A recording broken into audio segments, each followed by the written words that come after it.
एक छोटे से गांव में एक परिवार रहता था। घर के मुखिया देव अपनी पत्नी रेखा और 2 बच्चों के साथ शांतिपूर्वक जीवन बिता रहा था।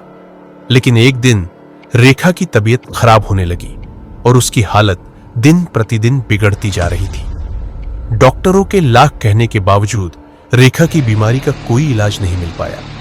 रेखा की आंखों में एक अजीब सी चमक और उसके व्यवहार में बदलाव आने लगा।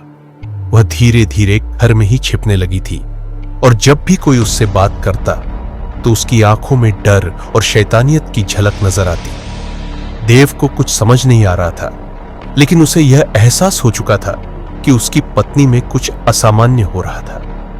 एक दिन देव ने गांव के बुजुर्ग से सुना कि इस गांव में एक डायन की आत्मा बसी हुई है जो किसी पर कब्जा कर उसे अपनी तरह बना देती है।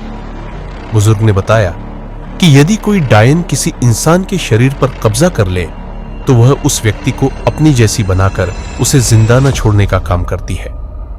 देव को यह सुनकर बहुत डर लगा, लेकिन उसने फिर भी कोशिश की कि वह रेखा को बचा सके। देव ने एक तंत्र मंत्र विशेषज्ञ की मदद ली, जो उसे बताने लगा कि उसे रेखा के शरीर से डायन की आत्मा को निकालने के लिए एक कठिन मंत्र का प्रयोग करना होगा। लेकिन इस प्रक्रिया में रेखा की जान भी जा सकती थी। देव को एक तरफ अपनी पत्नी की जान की चिंता थी और दूसरी तरफ वह समझ नहीं पा रहा था कि क्या करे। जब तंत्र मंत्र की प्रक्रिया शुरू हुई तो रेखा की आंखों में और भी गहरी चमक आ गई। अचानक रेखा ने जोर से चीख मारी और उसका शरीर जंगली तरीके से थरथराने लगा। देव को समझ आ गया कि उसकी पत्नी अब पूरी तरह से डायन के कब्जे में है। लेकिन यह सब देखकर देव का दिल टूट गया। रेखा की हालत सुधारने की बजाय और भी खराब होती जा रही थी। तंत्र मंत्र की प्रक्रिया ने उसके शरीर से डायन की आत्मा को बाहर निकालने में तो मदद की थी, लेकिन रेखा का मानसिक और शारीरिक स्वास्थ्य दोनों ही पूरी तरह से टूट चुके थे। देव की आशाओं और डर के बीच की खाई लगातार बढ़ती जा रही थी। रेखा के शरीर से डायन की आत्मा निकल जाने के बाद वह चुपचाप बिस्तर पर लेटी रहती थी। उसकी आंखों में अब पहले जैसी चमक नहीं थी, लेकिन उनकी खाली, उदास और खोई हुई सी आंखें देव को गहरे शोक में डाल देती थी। वह हर समय यही सोचता था कि क्या वह अपनी पत्नी को फिर से पहले जैसा देख पाएगा। किसी समय देव ने उम्मीद नहीं छोड़ी थी।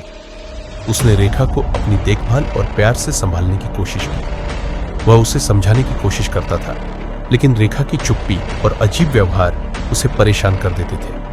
उसकी आंखों में वह डर, वह आतंक जो पहले था, वह अब भी था। सिर्फ बाहर से वह शांत और शांतिपूर्ण दिखने लगी थी। समय बीतता गया, लेकिन रेखा में कोई सुधार नहीं हुआ। एक रात देव और रेखा के कमरे में अजीब सी खामोशी थी।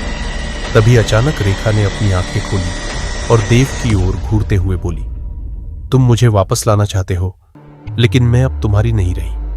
मैं अब उस डायन के कब्जे में हूं जो तुम्हारे द्वारा निकाली नहीं जा सकती। देव का दिल डूब गया। वह चुप रहा, कुछ भी नहीं बोला। रेखा ने एक बार फिर अपनी आंखों से डर और गुस्से की झलक दी और उसके बाद वह अचानक से बिस्तर से उठने लगी। देव ने उसे रोकने की कोशिश की, लेकिन वह लगातार चलने लगी, जैसे उसका शरीर किसी और के कब्जे में हो। रेखा के शरीर से कुछ और अजीब घटनाएं जुड़ी थीं।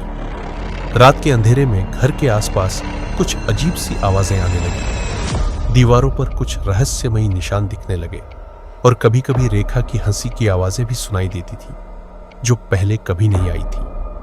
देव का विश्वास और भी कम होने लगा था। क्या उसकी पत्नी अब सचमुच चली गई थी?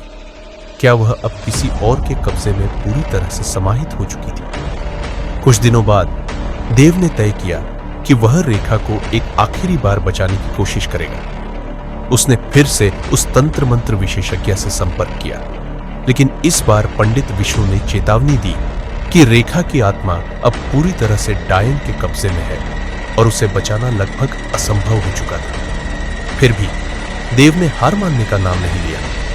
पंडित विष्णु ने एक और कड़ा तंत्र मंत्र किया। वह जानता था कि यदि इस बार कुछ नहीं हुआ तो रेखा हमेशा के लिए चली जाएगी।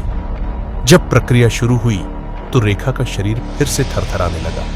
उसकी आंखों में वही खौफनाक चमक आ गई और अचानक रेखा ने जोर से चीख मारी। तुम मुझे वापस नहीं ले सकते। अब मैं तुम्हारे साथ नहीं रह सकती। देव का दिल टूट गया। उसने अपनी पूरी शक्ति लगाई, लेकिन रेखा की आत्मा में कोई हलचल नहीं हुई। वह जानता था कि वह अब अपनी पत्नी को कभी वापस नहीं पा सकेगा। तंत्र मंत्र के दौरान रेखा का शरीर शांत हो गया और उसकी आंखों की चमक पूरी तरह से बुझ गई। देव जानता था कि अब उसकी पत्नी वापस नहीं आएगी। रेखा हमेशा के लिए खो चुकी थी, एक अजीब और भयानक अनुभव के रूप में जो कभी नहीं भूलने वाली थी। लेकिन यह सब खत्म नहीं हुआ। कुछ समय बाद देव ने महसूस किया कि रेखा की आत्मा अब भी घर में कहीं ना कहीं मौजूद थी। उसकी भावनाएं, उसकी यादें और वह भूतिया अनुभव जिसने उनके घर को निगल लिया था, अब भी मौजूद थे। रात के समय वह कभी कभी रेखा की हंसी सुनता और कभी वह अपनी पत्नी को दूर से देखता, जैसे वह उसकी ओर इशारा कर रही हो। लेकिन जब वह पास जाता तो कुछ नहीं था। देव अब इस दुःस्वप्न से बाहर नहीं निकल पाया था।